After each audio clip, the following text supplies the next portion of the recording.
จ้าผลงานได้เท่านี้แหละพอได้กินสบายดีแล้วทุกคนมื้อนี้จีพาไปยิงนก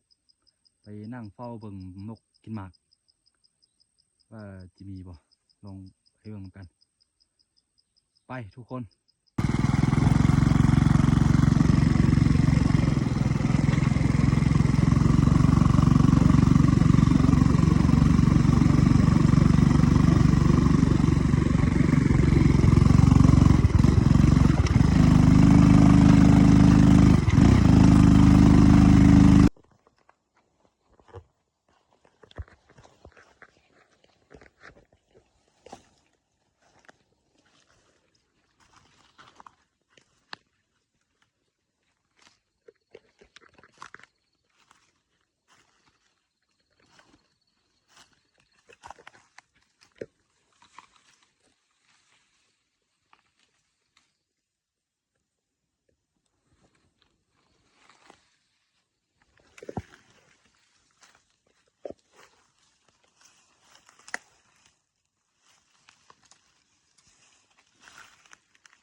ทุกคน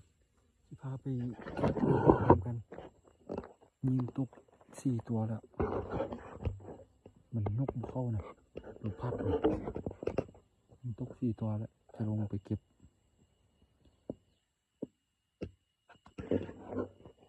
ไปดูกันที่เห็นบ่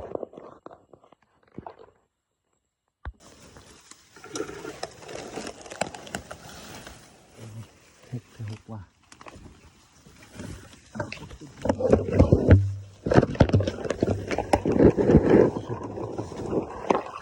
ขนาดนี้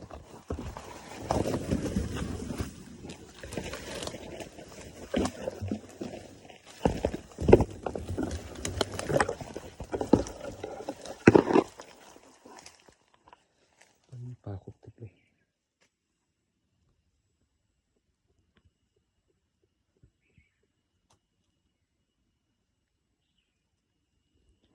ปอบตึกด้วยคนที่เห็นอยู่อะ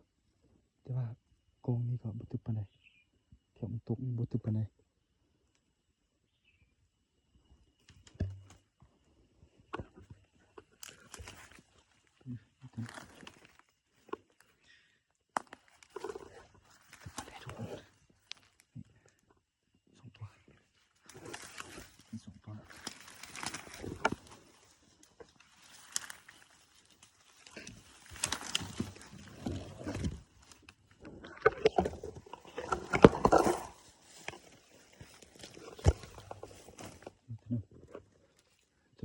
นกอะไรอย่างวะ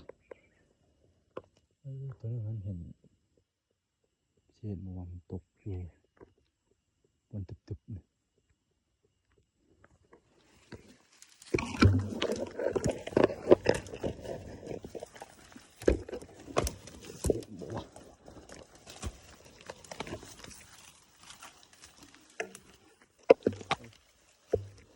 นี่ทุกคน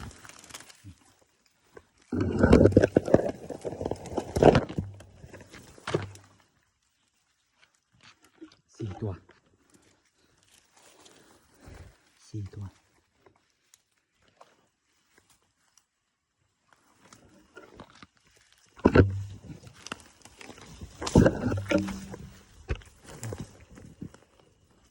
โอเคอยู่หยิบมาทุกตัว